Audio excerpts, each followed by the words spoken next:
afternoon. We are here at the new project site of Zen Resort, where we are developing a 21st century model that integrates agroforestry, holistic wellness, and sustainability, including all the elements of carbon sink, agriculture production, etc. Yeah. So this, at the core of this new effort, is the question of agroforestry being integrated into holistic wellness. Indeed. So I have with me our new staff, who will please introduce yourself as you bring the wealth of knowledge of agroforestry research and basically being a scientist. Okay, thank you so much and welcome to the Zen Resort Farm. So here we combine indeed like the holistic wellness and the nature basically. So I think it's becoming like the first model in the world that, you know, like we combine not only the wellness of the people but also the sustainability of the nature. And I'm Risti, and I'm here as an Agro-Forestry manager. And so we are trying to develop and build the sustainability system for the land, also for the people here, that integrating the agroforestry, indeed the carbon sink, the biodiversity, and also the food security. We want to make sure that people and nature in balance and live in harmony. So I have the degree in tropical biodiversity and ecosystem that I already get a master a diploma in Belgium. So along my way, I discovered that the biggest problem in the world, especially in Indonesia, is the food security. Like the rural people still struggle to, you know, like make sure that tomorrow they have food. But then also the land becoming degraded if we don't do anything. So what we do here is to, you know, restore the land. Also, we make sure that all the people here have food for not only for tomorrow, but you know, the whole week, the whole month, and the whole year. So I think agroforestry will be the best approach for capturing or fulfilling those benefits for the people, also for the nature. I mean, here people talk about carbon sink, carbon storage, everything, but they should put attention about the food security first. Then when the people, you know, have fulfilled their basic right, they will think about the nature. So this is what we're trying to do here, and I can show you around, right? Before that, you forgot the most important information we need. Where are you from? Oh, I'm originally from Java. My parents from the small city nearby Jogja, but I'm from Jogja. I was raised in Jogja, and it's been like 12 years I live there and also study and work there a bit. And then the past 2 years, I got opportunity to study abroad in Belgium.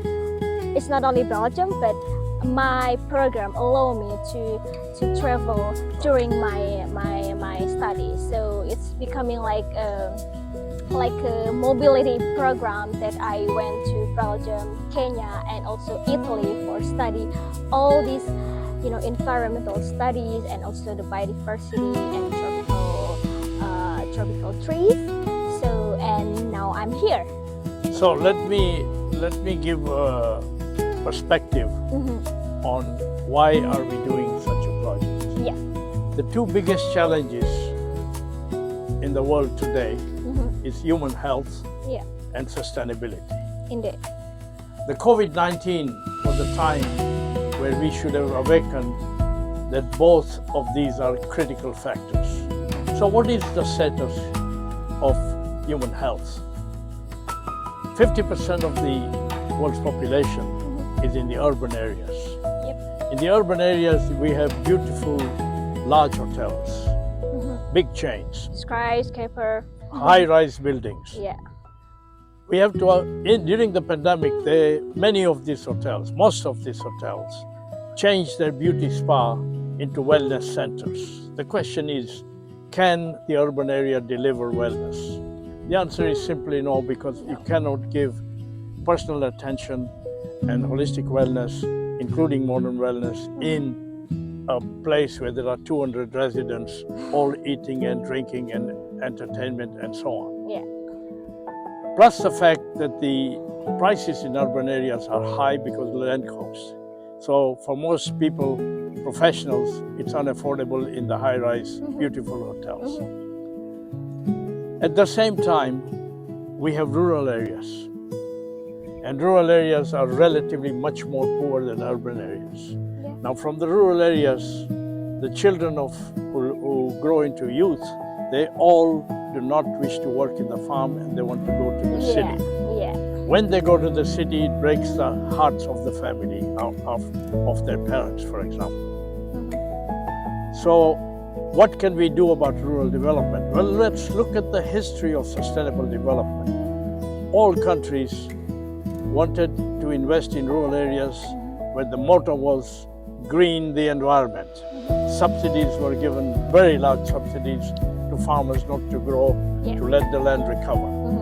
The record of 30 years of doing this is a little bit dismal because we haven't made progress. And the farmers are still at the mercy of climate change, and weather and insurance are high, etc. So the potential is in the rural areas to make boutique resorts. You can approach a farmer with 4 acres, say on 1 acre we will build a boutique resort, and we rent another 1 acre to grow crops for the resort and for the market. The other 2 acres are with the farmer who can do it, and when they cannot work, they can contract it out. This way, we bring holistic boutique resorts in the rural areas, which can create jobs for the children of the farmer who might not migrate to the city and do menial jobs. So it is to solve the human health problem and at the same time the sustainability problem. Because if you have such a resort, like we do in Sand Resort here, we give every guest an opportunity to plant a tree. We have something like 8,000 trees that have been planted by guests, and over time this will be carbon sinks. Plus the fact that they enhance biodiversity and Shinrin-yoku forest therapy. We are the 3rd country to develop it since during the pandemic, following Japan and Korea, which have a tradition of this. And this has been very popular with our guests. But let us take a walk and see our plantation. As we enter the resort, on the left and right are the plantations. So please. Yeah, so as you can see here that we have 2 sides. On my right side here we have the moringa trees. That's our production side for the leaves, because you know moringa. Talking about moringa, everyone now is like moringa, but when you try to introduce the moringa more, actually it's beyond the tree itself. It's a superfood. People say it's also a miracle tree because every part of the trees you can use it. Is that now coconut? Yes, it's a miracle tree, but moringa as well. Like the leaves itself, it's really high nutrition, and it's scientifically based that it can help the children that have stunting issues to give them more nutrition, even more than the other vegetables. And it's the oil from the seed as well. It's really spectacular benefit for our skin. And scientifically based also said that the moringa oil is really high antioxidant and antibacterial as well. And people say that rose oil is good, right? And it's a spread on the world. But now the market changing to look the other ingredients, and one of them is moringa oil. So, well, you forget, just looking at you, yeah, we see the power of the moringa face oil, which is made from the seeds. yeah, We could go as far as saying that in the market today, and it's not yet in the market universally, moringa seed can make a revolution in the area of beauty. yeah, And indeed. that is why the left-hand side is Yeah. devoted Yeah, to the production of moringa seeds. the moringa seed. So, so here we not only for sure we focus on moringa for the production, but we don't want to waste the land only for the moringa, right? We want to combine the intercrops as well for the moringa, because when it's becoming too tight of the monocultures, it's not good for the soil and also for the plant itself. So here we combine the intercrops like the corn, also the green beans. Also we have the marigold flower. So Gooseberry. gooseberry as well. So it's becoming like intercrops. Also the Agro-Forestry system that we want to build, because we want to have not only the good yield, but also the fertile soil. And if this is a typical example of a farm that's converted into what our mission is, we would, on the boundary of the plantation, we would plant sandalwood, which will one day, 23 years on, be the pension crop for the farmer. Yeah. And the kilogram price runs into a few hundreds of dollars. So that is also the idea, that we need the farmer to benefit and have a pension crop at the end of 23 years. Indeed, like on the boundaries, sandalwood, we're also planting the fruit trees, the avocado, the durian as well, the mango. So here, basically, like we want to try to make it as natural as possible. Are these mango trees? Yes, on the boundaries is a mango trees, and we also have the avocado and the durian there. So basically, this area is becoming like as natural as we can. So we want to combine not only for the production, but we want to build the good agroforestry system. Welcome to our greenhouse. Here we have 1,000 of the seedlings of gooseberry that we gonna plant in our land. So we start the gooseberry from the seed, and it's now, I think it's like 4 or 5 months, and it's ready to replant it to the land. And yeah, so this is gonna be our nursery greenhouse that we are talking about, the sandalwood. All the seedlings. Yeah, all the seedling, all the seed that we have, and we're trying to build, the most efficient greenhouse here. So that's why we're using the net instead of the plastic for the capture, not the heat, but the wind, because the plant also needs some fresh air. Yeah, and why gooseberry? Because gooseberry is one of those, in a sense, it's a second medical crop in the world. The first being moringa. Gooseberry, often known as amla, is grown widely in India and used for medicinal purposes. Yeah. We plan to interplant the gooseberry with the moringa production, especially in the area of where seeds are produced.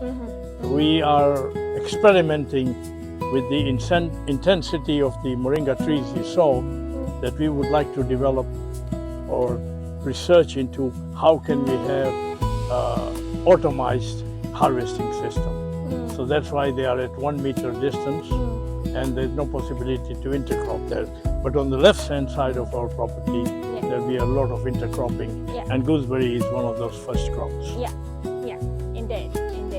Because the fruit of the gooseberry, it's rich of the vitamins, right? So it's really a potential fruit that we for the medicinal use. also even for the bark itself, the wood itself, you can also use it as a Carbon sink. the carbon sink, also the building, so it's also pension tree, as you said. That it's nice. Yeah, excellent. We haven't do the shelf for the plants, but in the future when it's come, we do like the greenhouse nursery method, that we plant all the seedling there, including the sandalwood and also the pongamia if we have the seedling, and also the moringa as well.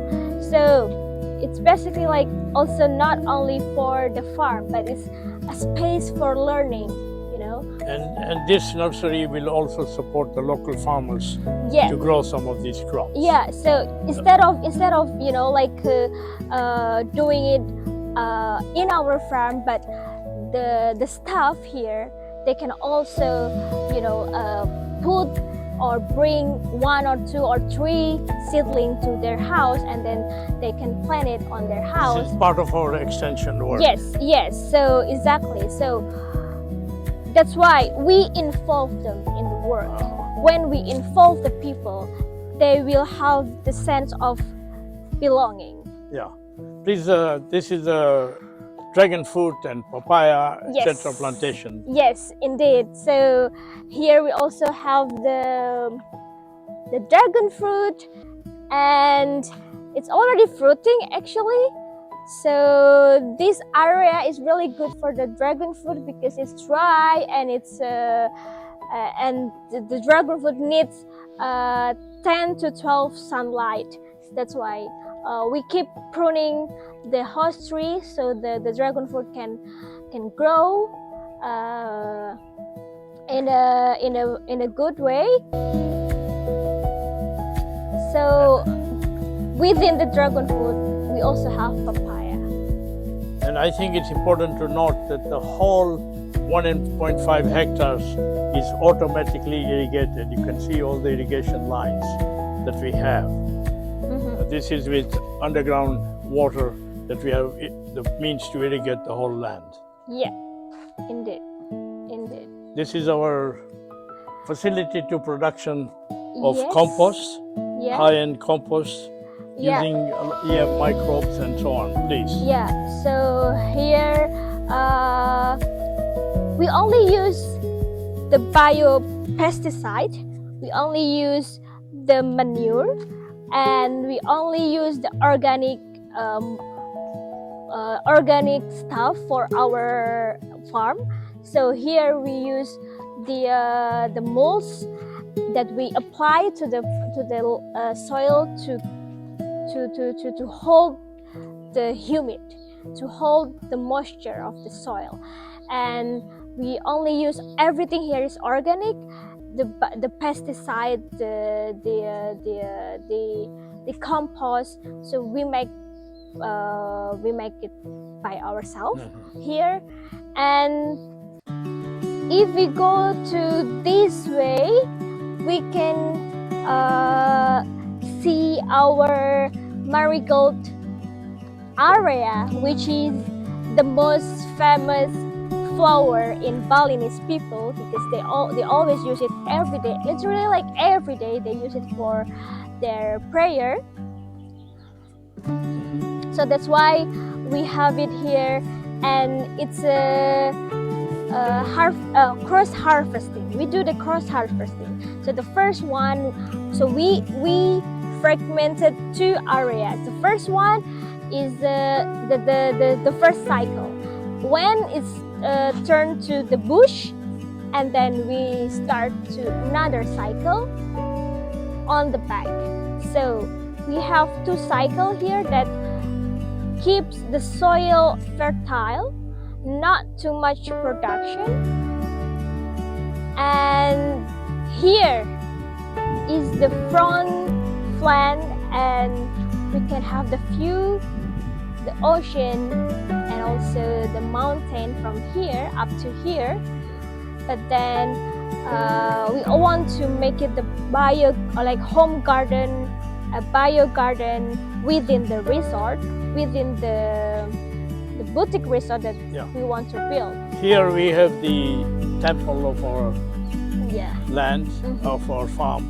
And this is actually, this tree is the boundary of the development of a boutique yoga retreat resort that will be developed. Will be from here to the end of the land, which is on a hillside with views of the ocean and the hills and the mountains. It's a very beautiful view. Indeed, so come, indeed. we walk, but also let us mention that moringa grows very well here.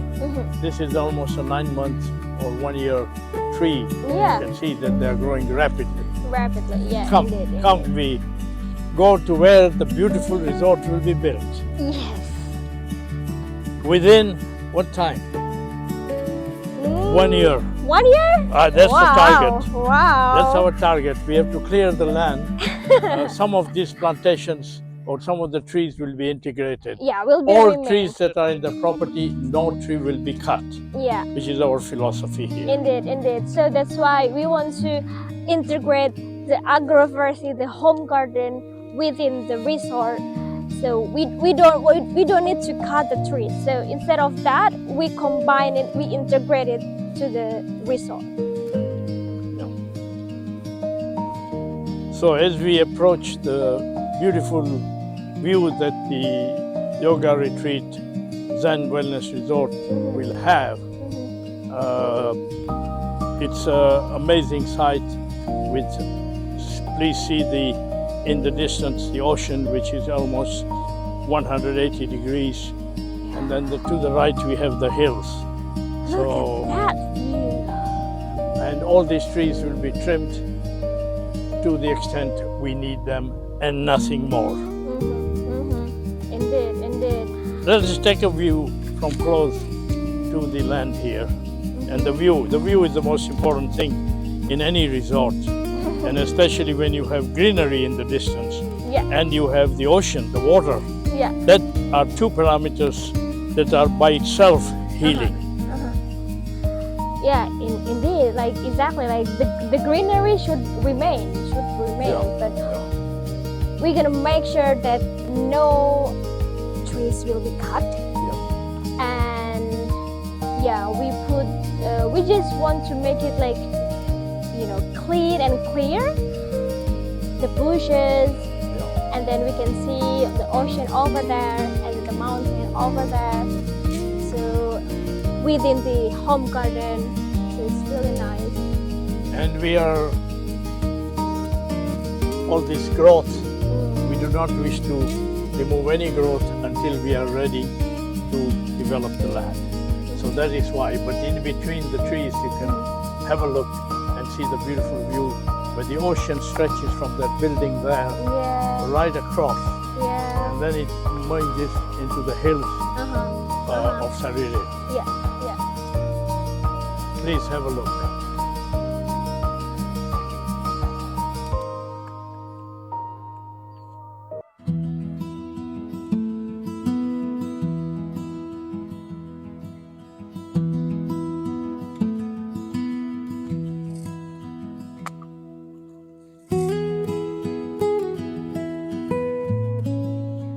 So, to conclude,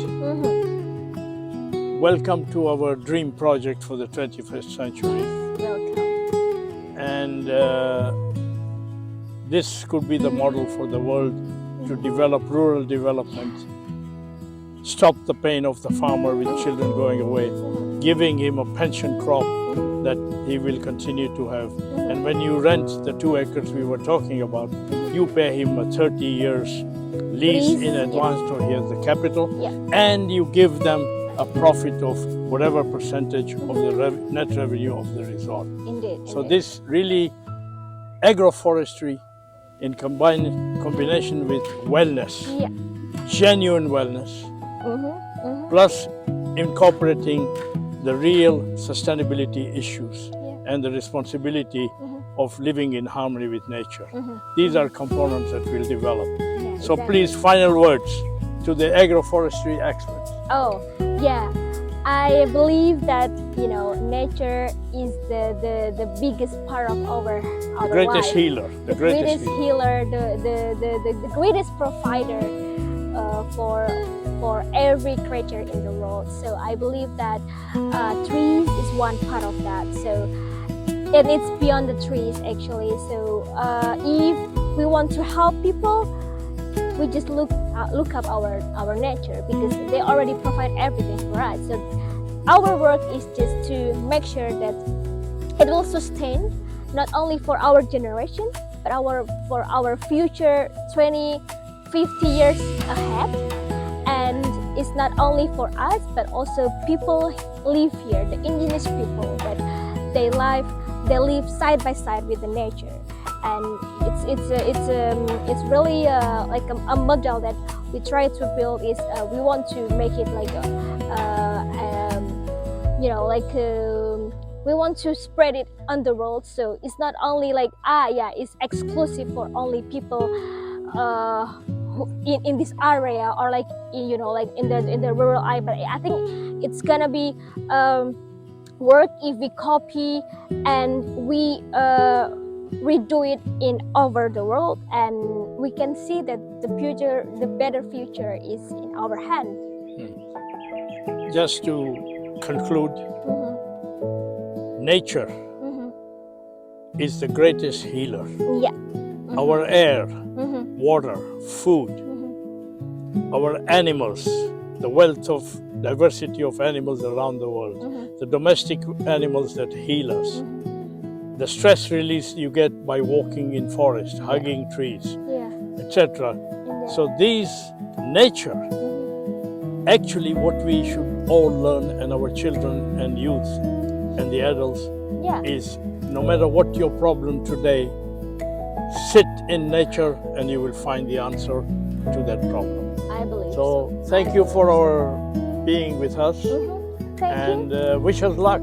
Yeah. Because this is the 21st century of tourism, wellness tourism, which is destined to be the largest sector in the global economy in the future. Thank you. Thank you so much. Bye-bye. Oh. Thank you. Thank you, sir. Good work.